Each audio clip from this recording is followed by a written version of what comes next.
Salut à tous, bon on se retrouve dans le garage. Je vais vous faire un petit comparatif sur les trois vélos électriques que j'ai. Après plusieurs kilomètres de test, je peux vous faire un retour.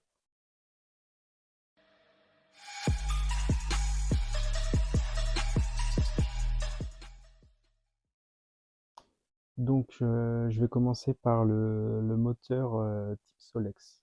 Je vais vous faire montrer les caractéristiques du moteur. Donc le moteur adaptable sur tout type de vélo, là on est sur un 24 pouces. C'est le moteur le plus léger du marché, 2,9 kg seulement. Tout est compris, hein, batterie, moteur et contrôleur. L'autonomie de 30 à 70 km/h. Il y a une application directement dessus. Vous n'êtes pas obligé de l'utiliser. Il fonctionne aussi sans application, en automatique. Il y a un variateur au niveau du contrôleur. Vous augmentez ou vous diminuez la puissance directement dessus. L'avantage, vous pouvez le mettre aussi bien sur la roue avant que la roue arrière. Donc il va sur les deux. Il est équipé d'un éclairage quand on le met devant. Il suffit de modifier dans l'application. Vous avez éclairage avant. Et si vous le mettez à l'arrière, il passe en rouge, éclairage arrière, tout simplement. Donc c'est un moteur de 250 watts, tension nominale 22,2 volts, l'énergie 250 Wh. La batterie c'est une 16 ampères heure, temps de charge avec le chargeur de 4 ampères environ 4 heures. Donc je l'ai rechargé, c'est ce que ça dit, hein. L'autonomie elle est de 70 km maximum à peu près. Donc il est fait, hein, j'ai fait à peu près ça. Si vous le mettez en capacité maximale, vous ferez que 30 km. Deuxième avantage, c'est qu'il n'y a aucun fil qui est à mettre un peu partout au niveau du compteur ou autre. Là, tout est intégré, il n'y a aucun fil à poser. Et sa vitesse maximale est de 25 km/h, comme tout autre vélo.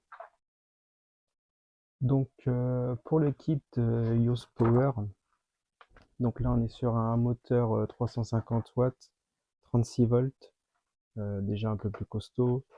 Le couple est d'environ 57 Nm, donc ça commence à être pas mal, on peut monter de belles côtes. Il vient nous aider vraiment très bien dans les côtes. Il a une batterie 13 ampères-heure, donc ça équivaut à 470 kW de mémoire. Donc ce kit est vraiment bien. Vous pouvez l'avoir sur du 24 pouces, du 26, du 27,5, du 28, du 29. Il suffit d'aller sur le site. Tout est bien indiqué. Vous avez des moteurs un peu moins puissants, 250 watts aux normes européennes. Là, on est sur un 350 avec gâchette, mais ça fonctionne très bien. Le kit est un peu plus lourd, environ 5 kg, mais ça reste très maniable. Une fois qu'on est dessus, c'est vraiment très agréable, surtout sur un vélo de ce type-là. C'est très confort. Pour la route et tout, les côtes, il n'y a rien à dire, tout fonctionne parfaitement. C'est puissant. L'autonomie n'est pas indiquée sur le site, mais après plusieurs tests, je dirais 70-80 km sans problème. Ce qu'il faut savoir, c'est qu'il y a une sécurité, vous ne pouvez pas rester en 5 jusqu'au bout. Quand il vous reste un trait, elle passe en minimum et vous pouvez rentrer tranquillement jusqu'à chez vous. Donc on passe au Rock Rider EST 520 de chez Decathlon. Donc celui-ci, il a un moteur central sur le pédalier de 250 watts avec un couple de 70 Nm. Donc là, vous pouvez grimper des grosses côtes sans problème. Moi, j'ai fait des côtes à 40-45. Il n'y a rien à dire. Le vélo, il booste, il pousse. C'est vraiment très agréable. Donc sur ce vélo, contrairement au YOS Power, le YOS Power a 5 niveaux d'intensité. Celui-là, en a que 3. La première économique, c'est 60% de puissance. Après, ça passe à 120% de puissance. Et le mode boost, 320%. Donc mode boost, Vous faites rien, vous pédalez, il vous monte les côtes sans problème. Donc sur les Décathlon, là on est sur un moteur Brosté de 70 Nm. Donc ce que j'ai fait un petit tableau rapide pour les comparaisons. Donc voici les puissances, Deep Force en watts. Donc les vitesses max par exemple sur un Deep Force c'est 25, Décathlon 25, parce que c'est les normes françaises.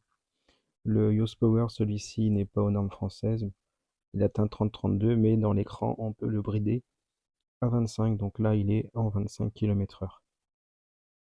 Les autonomies sont à peu près identiques, ça dépend de l'utilisation.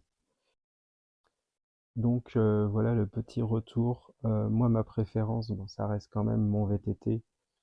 Je le trouve plus agréable à rouler tous les jours. Mais si vous avez besoin d'un truc moins cher qu'un kit e-bike, par exemple de chez UsePower à 439 €, vous mettez ça sur votre ancien vélo et vous avez un vélo électrique vraiment très performant, endurant, une batterie qui dure. C'est de la qualité si vous voulez faire de la ville avec des côtes. Si vous avez, si vous êtes en ville et que vous n'avez pas vraiment de côte, ou que vous souhaitez juste un appoint électrique, le Zip Force, il est très très bien pour ça. Euh, il va vous aider sur les lignes droites ou autres, faire des grands trajets. C'est vraiment très agréable aussi. Mais faut pas y demander des grosses côtes ou autres, là va falloir utiliser les jambes. J'ai acheté un VTC, voilà, c'est un Micmo alu très léger en 28 pouces. Celui-ci pareil, on va le passer en électrique avec un kit similaire au Yoast Power. Vous allez voir dans une prochaine vidéo ce vélo. J'oubliais aussi, ce qu'il faut savoir, c'est que moi quand je pars avec les enfants et ma femme en pique-nique, on prend souvent une remorque.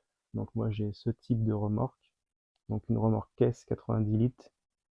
C'est très pratique, hein, on met 2-3 glacières et on peut partir en pique-nique. Moi je la tire avec le VTT. Le Yoast Power sans problème aussi. Mon fils, lui, j'y mets le Zip Force dessus quand il a besoin, parce qu'il a une remorque aussi chargée.